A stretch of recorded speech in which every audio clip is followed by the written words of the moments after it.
So if you scale this up, I think in simple terms, architecture is, as a building, is an extension of yourself. As a city, it's an extension of a group of people or a community. But the same rules apply, right? So in that sense of design being invisible, cities are kind of almost like a platform of community and a platform of enabling community, because ultimately it's about us, right? It's about quality of life and nothing else. That can sometimes lead to the question that design actually is not neutral. So when I say design is invisible, it doesn't mean it's neutral. It takes a position, it takes a point of view. But ideally, that point of view is something that enriches your life, everybody's life. And then the difficulty starts with the urban design scale, that it's immediately about interfering and dealing with very complex systems, where design as a discipline takes on a different dimension, because it's not the single person as the author that creates something. And in kind of the tradition of systems thinking, right, you become a facilitator, someone who orchestrates existing conditions, existing flow to a beneficial outcome, which is all we can do, right? On a large scale of a city, we're neither in a position nor do we have the means to create from scratch. So the right attitude towards that, and this goes back to your original question, is to know the place that you act in and do the one little thing that turns everything else into a desired direction. All of this, I think, can be explained with experience, right? But in a very humble way, I would say. There's no question that New York City as a city is fascinating for its density, for the sheer amount of people, for its diversity. And it's important to note, though, that there's something interesting that happens when people come together to this concentration. And this is what makes New York City unique as a place in the world. But New York City is not the only dense place of this kind. I think I would not say that New York City is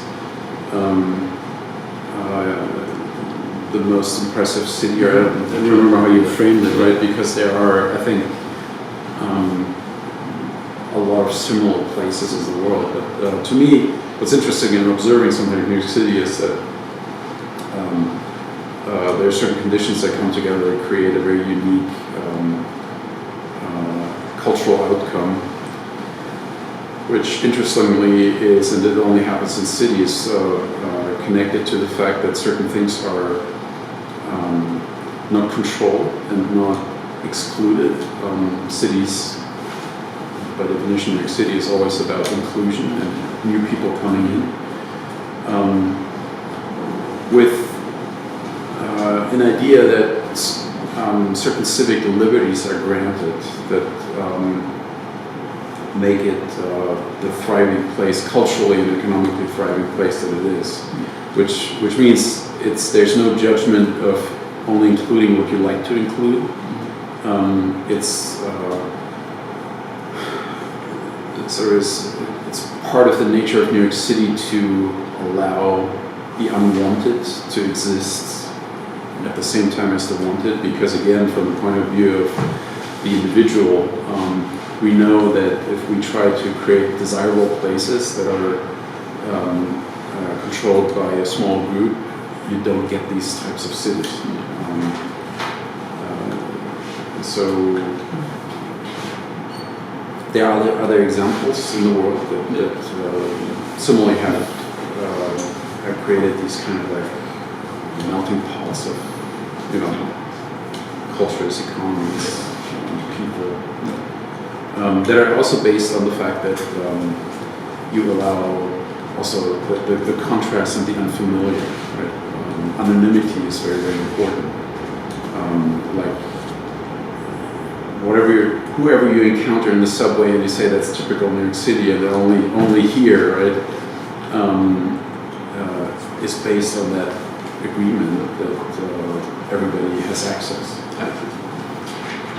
On the one hand, one could say that the classical role of the architect in places like New York City will have a future because buildings are being built and the need for urban designers and architects is there. On the other hand, we're also seeing that the classical role of the architect is kind of undergoing a transformation, and the reason why this is happening has to do with the fact that our world is getting more complex, and the classic role of the architect is kind of the person who oversees an entire process, and it's not just designing a building, it's kind of like going away.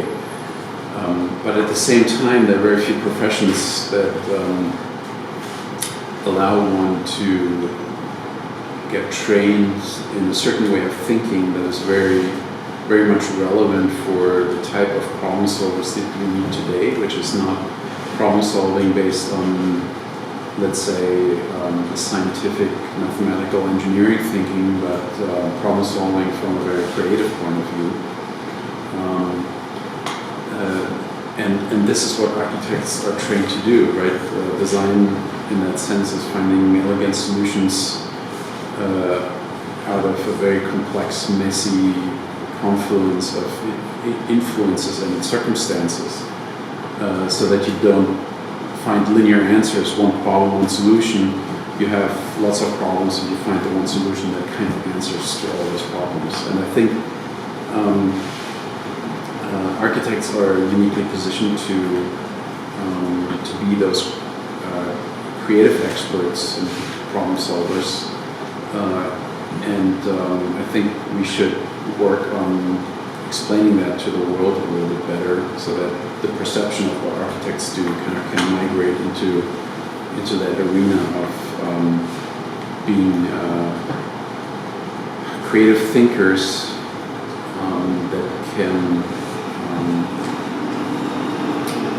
steer complex systems to a positive wanted outcome, or to a series of positive wanted scenarios, which is again comes out of this idea of systems thinking, which is not starting with the master plan, but it's starting with a series of flexible strategies that can react to changing contexts and then lead from an original problem to a solution that the definition of the problem had not included. Yes. So not much about design, but it's I think at the core about the same type of thinking.